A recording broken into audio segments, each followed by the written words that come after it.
Então, mais uma manhã de Harikata.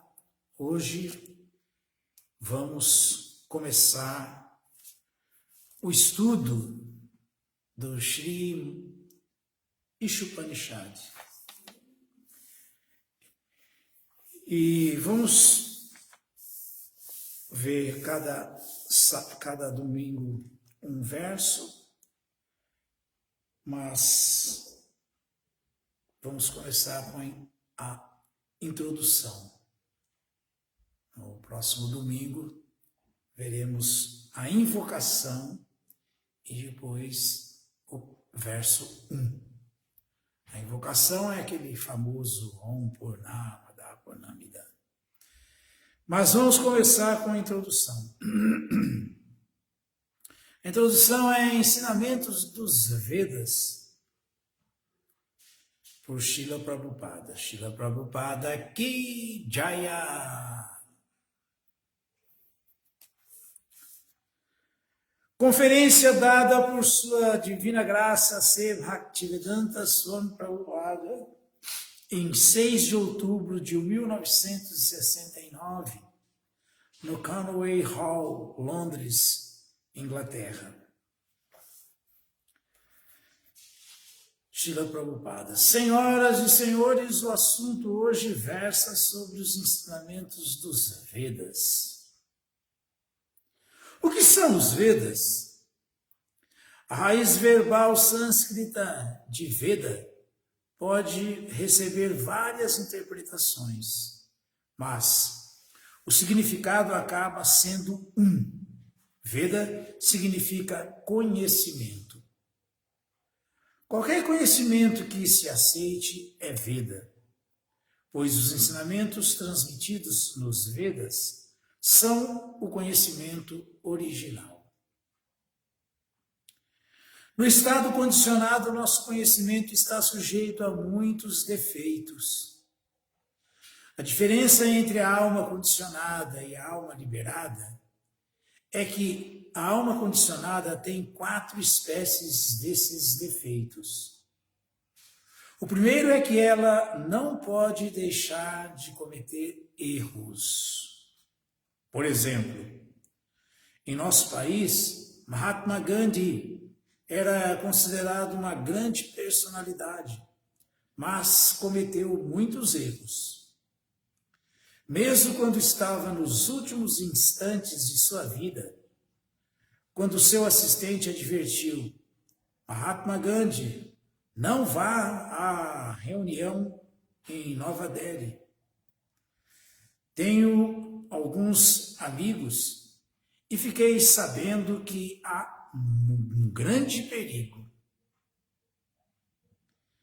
Mas ele insistiu em ir e foi assassinado. Até grandes personalidades como Mahatma Gandhi ou o presidente Kennedy ou outros tantos cometem erros. Errar é humano. Este é o defeito da alma condicionada. Outro defeito é iludir-se. Ilusão quer dizer aceitar algo que não é. Maya. Maya significa aquilo que não é. Todos estão aceitando o corpo como eu. Se eu perguntar sobre identidade, alguém vai responder: sou o senhor João, sou um homem rico, sou isso, sou aquilo. Tudo não passa de identificações corpóreas, enquanto que, na verdade, ele não é esse corpo. Então, isso é ilusão.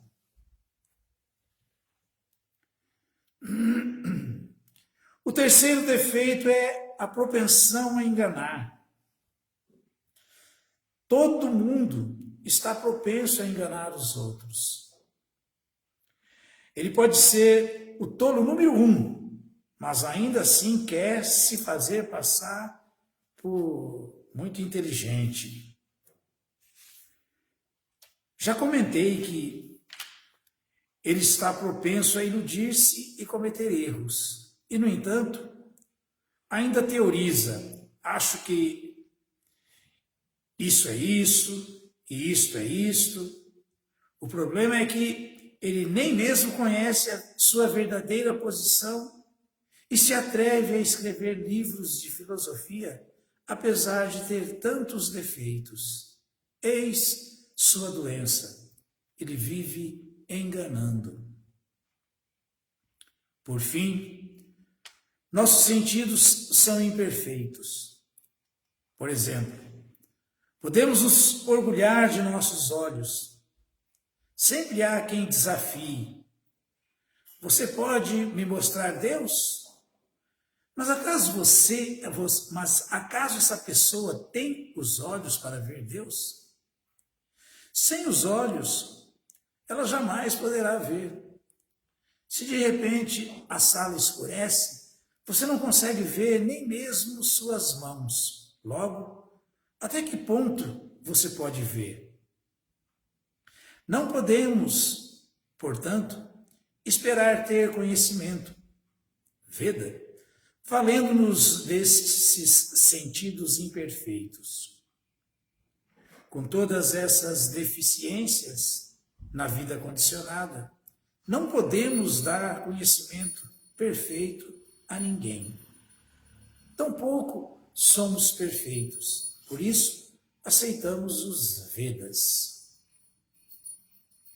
Talvez você possa dizer que os Vedas são o conhecimento hindu. Mas hindu não é nenhuma palavra original da Índia. Não somos hindus. Nossa verdadeira identificação é Varnashram. Varnashram denota os seguidores dos Vedas, aqueles que aceitam que a sociedade humana se divide em 4 Varnas e 4 Ashrams. Existem 4 divisões da sociedade e 4 divisões da vida espiritual. Isso se chama Varnashram. No Bhagavad Gita 4:13 afirma-se: estas divisões existem em qualquer lugar, porque foram criadas por Deus. As divisões da sociedade são Brahmana, Kshatriya, Vaishya e Shudra. Brahmana refere-se a uma classe de homens muito inteligentes que sabem o que é Brahman. De modo semelhante, os Kshatriyas, o grupo administrador, são a classe de homens inteligentes situados logo em seguida. Depois vem os Vaishyas, o grupo mercantil. Essas classificações naturais se encontram em toda parte. Este princípio é védico e nós o aceitamos. Os princípios védicos são aceitos como verdade axiomática, pois não podem ter erro algum. Por exemplo, na Índia, aceita-se que o estrume da vaca é puro, apesar de ser o excremento de um animal. Há o preceito védico segundo o qual, se alguém tocar em algum excremento, deve banhar-se imediatamente. Mas, em outra passagem, afirma-se que o excremento da vaca é puro. Se você esfregar estrume de vaca num lugar impuro, esse lugar se purifica. Munidos com o bom senso, podemos argumentar que isto é contraditório. De fato é contraditório do ponto de vista comum, mas não é falso. É um fato. Em Calcutá, um cientista muito famoso analisou o estrume de vaca e verificou que ele contém todas as qualidades antissépticas. Na Índia, se uma pessoa diz a outra: você tem que fazer isso, talvez a outra responda: o que você quer dizer com isso? Será esse um preceito védico? Tenho que segui-lo sem questionar? Os preceitos védicos não podem ser interpretados. Mas se você estudar em detalhe o porquê desses preceitos, acabará descobrindo que todos eles são corretos. Os Vedas não são compilações do conhecimento humano. O conhecimento védico vem do mundo espiritual, do Senhor Krishna.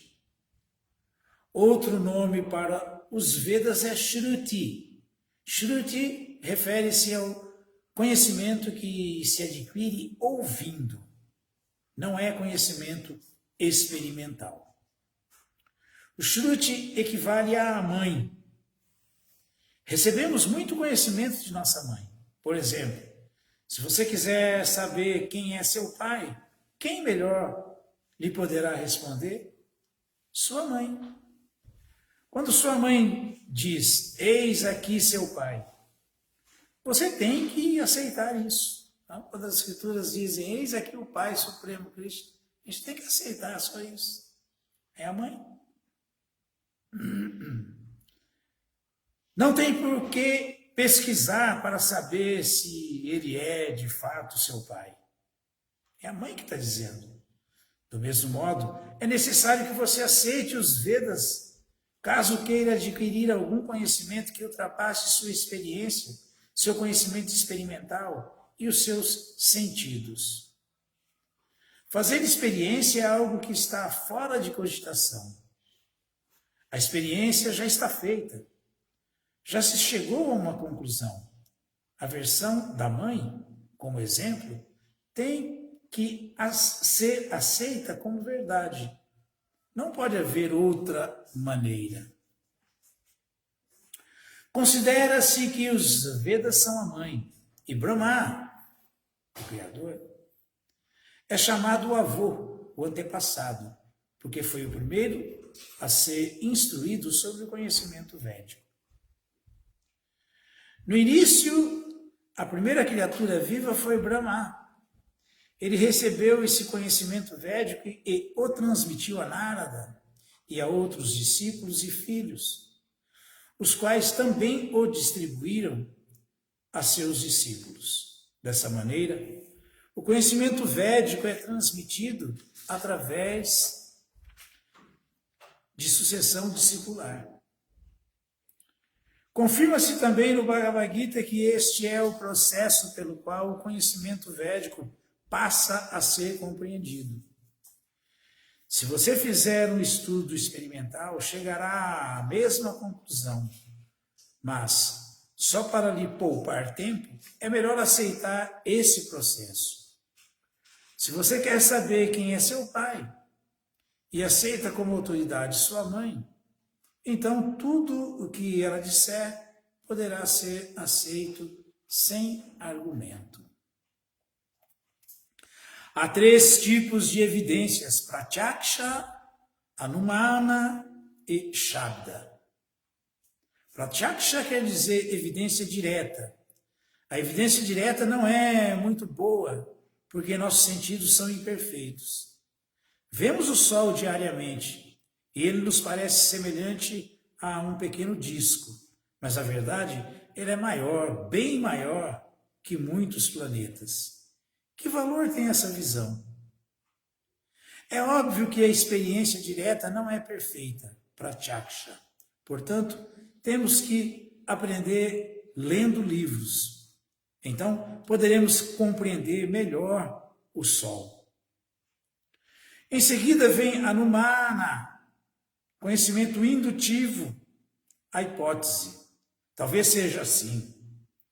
Por exemplo, a teoria de Darwin diz que pode ser desse jeito, pode ser daquele jeito, mas isso não é ciência. É uma sugestão e também não é perfeita. Mas se você recebe o conhecimento proveniente de fontes autorizadas, isso é perfeito. Quando você recebe uma programação elaborada pelas autoridades de uma estação de rádio, você a aceita. Você não a recusa nem precisa comprová-la, porque a recebeu das fontes autorizadas. O conhecimento védico chama-se Shabda Pramana, Outro nome é Shruti. Shruti significa que esse conhecimento deve ser recebido através da recepção auditiva. Os Vedas ensinam que, para compreender o conhecimento transcendental, temos que ouvir a autoridade. O conhecimento transcendental é o conhecimento que está além deste universo. Dentro deste universo está o conhecimento material e além deste universo situa-se o conhecimento transcendental. Se nem ao menos podemos ir ao fim do universo, como então podemos ir ao mundo espiritual? Logo, é impossível adquirir conhecimento completo. Existe um céu espiritual, existe outra natureza que está além do manifesto e imanifesto. Mas como saber se há um céu onde os planetas e os habitantes são eternos? Todo esse conhecimento existe, mas como você fará suas experiências para comprovar a verdade? Isso não é possível. Portanto, você tem que recorrer aos Vedas e obter o conhecimento védico. Em nosso movimento da consciência de Krishna, aceitamos o conhecimento transmitido pela autoridade máxima, Krishna. Todas as classes de homens aceitam Krishna como autoridade máxima. Falo especificamente das duas classes de transcendentalistas. Uma é a classe dos impersonalistas, os Mayavadis. Em geral, eles são conhecidos como Vedantistas, liderados por Shankaracharya. E a outra classe de transcendentalistas são os Vaishnavas, como Ramanujacharya, Madhvacharya e Vishnu Swami. Tanto a escola dos Mayavadis como a dos Vaishnavas aceitam Krishna como a suprema personalidade de Deus.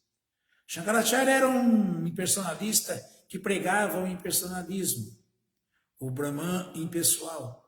Mas o fato é que ele era personalista disfarçado. Em seu comentário sobre o Bhagavad Gita, ele escreveu: Narayana, a suprema personalidade de Deus, está além desta manifestação cósmica. E ele voltou a confirmar, Shankaracharya. Essa suprema personalidade de Deus, Narayana, é Krishna. Ele aparece como filho de Devaki e Vasudeva. Ele mencionou especificamente os nomes do pai e da mãe de Krishna. Podemos ver que os transcendentalistas aceitam Krishna como a suprema personalidade de Deus. Não há nenhuma dúvida sobre isto. Em consciência de Krishna, nossa fonte de conhecimento, o Bhagavad Gita, vem diretamente de Krishna.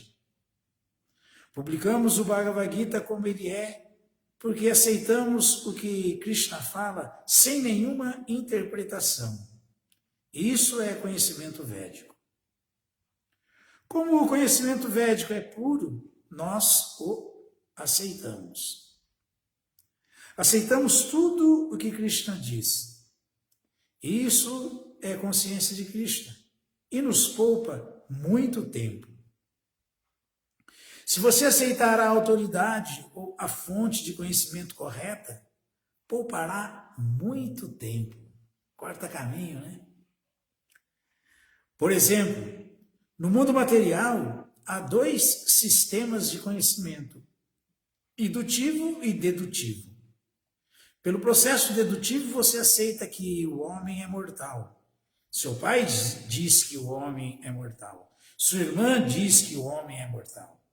Todos dizem que o homem é mortal. E vocês não precisam comprovar. Você aceita como fato que o homem é mortal. Se quiser pesquisar para descobrir se o homem é mortal, você terá que estudar todos os homens. E talvez venha a pensar que haja um homem que não morre. Mas você nunca ouviu. Desse jeito, sua pesquisa nunca terminará. Em sânscrito, esse processo chama-se aroha, o processo ascendente. Se você quiser adquirir conhecimento através de algum esforço pessoal, utilizando os seus sentidos imperfeitos, nunca chegará à conclusão certa. Isso não será possível. Há uma declaração no Brahma Samhita: procure andar no avião que viaja à velocidade da mente. Nossos aviões materiais podem voar a talvez uns 2.000 quilômetros por hora. Mas qual é a velocidade da mente? Sentado em casa, de repente você pensa na Índia, digamos, situada a 15.000 quilômetros de distância. E de imediato, a Índia aparece. Sua mente foi até lá. A velocidade da mente tem essa rapidez. Por isso se declara aqui, se você viajar com essa velocidade da mente por milhões de anos, descobrirá que o céu espiritual é ilimitado. Não é possível nem mesmo aproximar-se dele. Por conseguinte, o princípio védico diz que a pessoa deve aproximar-se, e dentro desse contexto, enfatiza-se que esse ato é compulsório de um mestre espiritual genuíno, de um guru. E qual é a qualificação do mestre espiritual? Ele é quem ouviu corretamente a mensagem védica transmitida pela fonte correta. E, na prática, ele precisa estar firmemente estabelecido no Brahman. São essas as duas qualidades. Caso contrário, ele não é genuíno. Esse movimento da consciência de Krishna é completamente autorizado pelos princípios védicos. No Bhagavad Gita, Krishna diz: a pesquisa védica tem como verdadeiro objetivo descobrir Krishna. No Brahma Samhita também se afirma: Krishna, Govinda, tem formas inumeráveis, mas todas elas são apenas uma. Não são como nossas formas, que são falíveis. A forma dele é infalível. Minha forma tem começo, mas a dele não. Ele é Ananta, e sua forma, ele tem ilimitadas formas. Não tem fim. Minha forma está aqui, e não em meu apartamento. Você está aí, e não em seu apartamento. Mas Krishna pode estar em toda parte ao mesmo tempo. Ele pode ficar em Goloka Vrindavana e ao mesmo tempo ele está em toda parte, pois é onipenetrante. Ele é a pessoa original e o mais velho. No entanto, sempre que olhar para um quadro de Krishna, você vai ver um jovem de 15 ou 20 anos de idade. Jamais verá um ancião. No Bhagavad Gita, podem-se ver gravuras de Krishna como o condutor da quadriga. Naquela ocasião, sua idade já tinha ultrapassado os 100 anos, tinha bisnetos, mas parecia um rapaz. Krishna, Deus, nunca envelhece. Esse é seu poder supremo. E se você quiser descobrir Krishna, mesmo estudando a literatura védica, sua tentativa será um fracasso. É possível, mas muito difícil. A única maneira de aprender sobre Krishna é através de seu devoto, pois esse devoto pode dar-lhe Krishna. Ei-lo, tome-o. Esta é a potência dos devotos de Krishna. Originalmente havia apenas um Veda e não havia necessidade de lê-lo. As pessoas eram tão inteligentes e tinham memórias tão aguçadas que compreendiam-no mesmo após o mestre espiritual recitá-lo uma única vez. Elas imediatamente captavam todo o sentido. Porém, para as pessoas desta era, Vyasadeva, há 5.000 anos, passou a escrever os Vedas. Ele sabia que, com o decorrer do tempo, as pessoas teriam vida curta, suas memórias seriam muito fracas e suas inteligências não muito aguçadas. Foi por isso que passou a ensinar esse conhecimento védico sob a forma escrita. Ele dividiu os Vedas em 4, Rig, Sama, Atharva e Yajur. Então, deixou-os a cargo de seus diferentes discípulos e pensou na classe de seres menos inteligentes, Stri, Shudra e Dvijabandhu. Levou em conta a classe feminina e os Shudras, a classe operária, e os Dvijabandhus. Dvijabandhu refere-se àqueles que nascem em família elevada, mas não têm a devida qualificação. Um homem que nasce numa família de brahmanas, mas não tem qualificação brahmânica, chama-se Dvijabandhu. Para essas pessoas, Vyasadeva compilou o Mahabharata, chamado A História da Índia, e os 18 Puranas. Compõem a literatura védica os Puranas, o Mahabharata, os 4 Vedas em si e os Upanishads.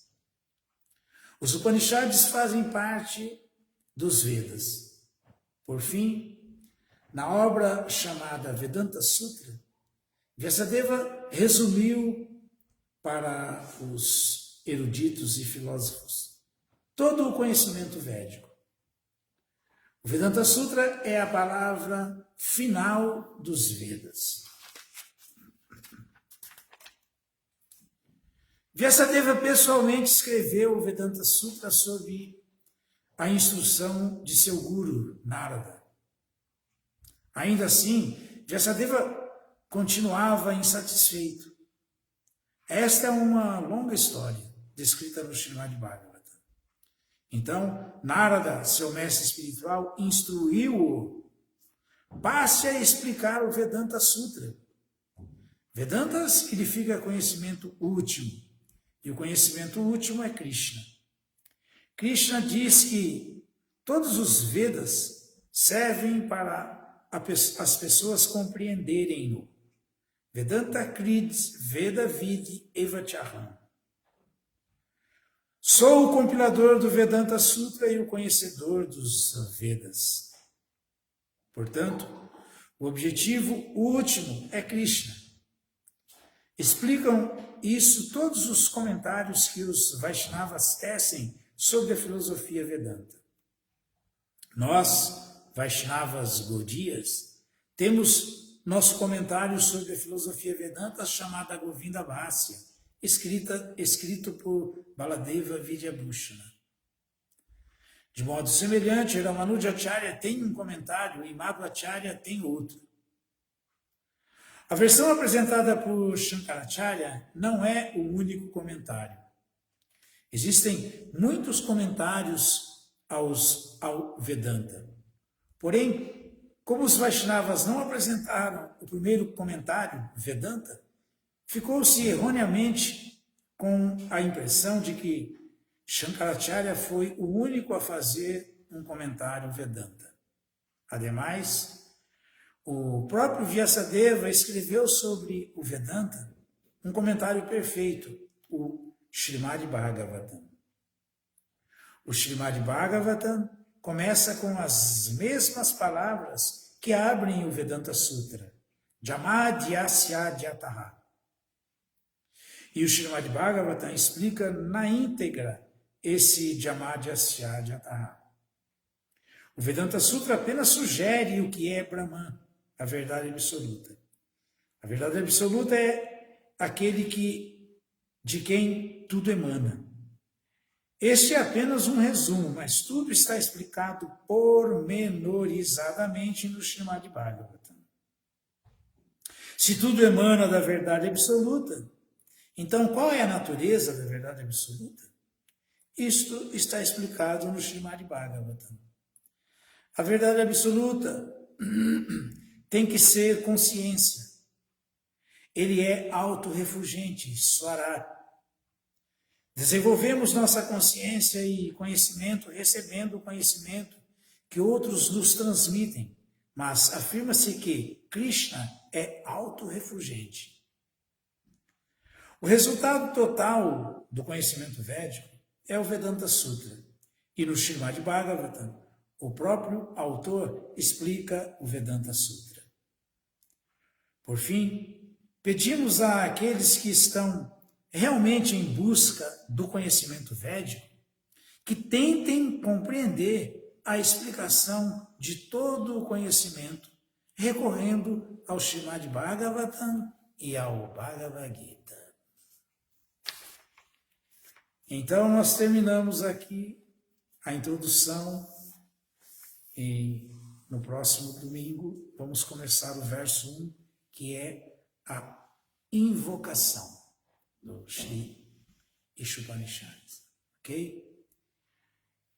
Srila Prabhupada Ki Jaya, Shri Hari Katha Ki Jaya.